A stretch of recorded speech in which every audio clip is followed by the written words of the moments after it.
大家好，我是小青。大碗里加入300克面粉，再加入3个发酵粉，先把里面的发酵粉混合均匀。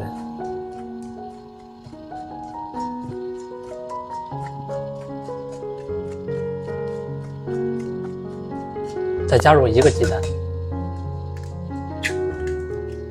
，210克常温水，3克食盐，来搅拌一下。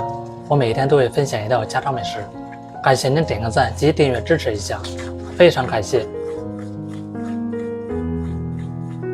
攪拌到稍微粘稠的麵糊就行，再放上保鮮膜，醒發2倍大。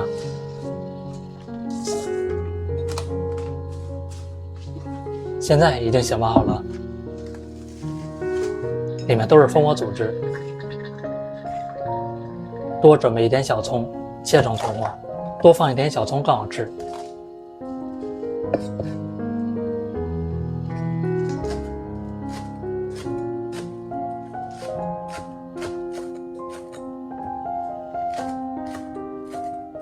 将我放入大碗裡，來攪拌一下，把蔥花攪拌均匀，順便排出裡面的空氣。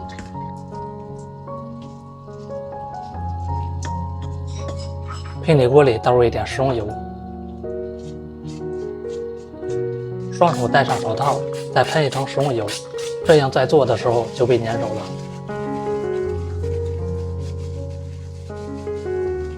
取上一塊放入手心，來回的搗一下。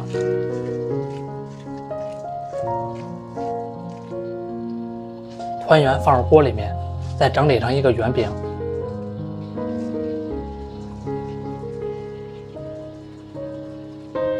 還得中小火慢慢烙。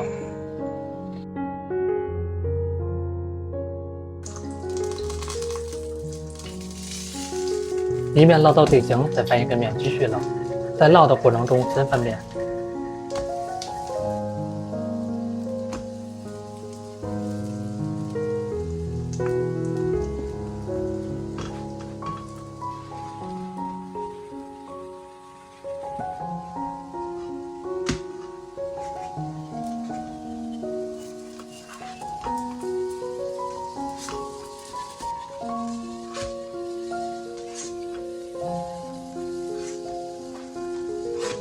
大概需要8分鐘左右，把兩面都烙到金黃膨脹變大就熟了，放入盤子裡面。這麼一道發面蔥香餅就大功告成了。金黃的顏色很有食慾，吃起來蔥香味非常濃郁，鬆鬆軟軟的，老人小孩吃也容易消化，比肉餅好吃。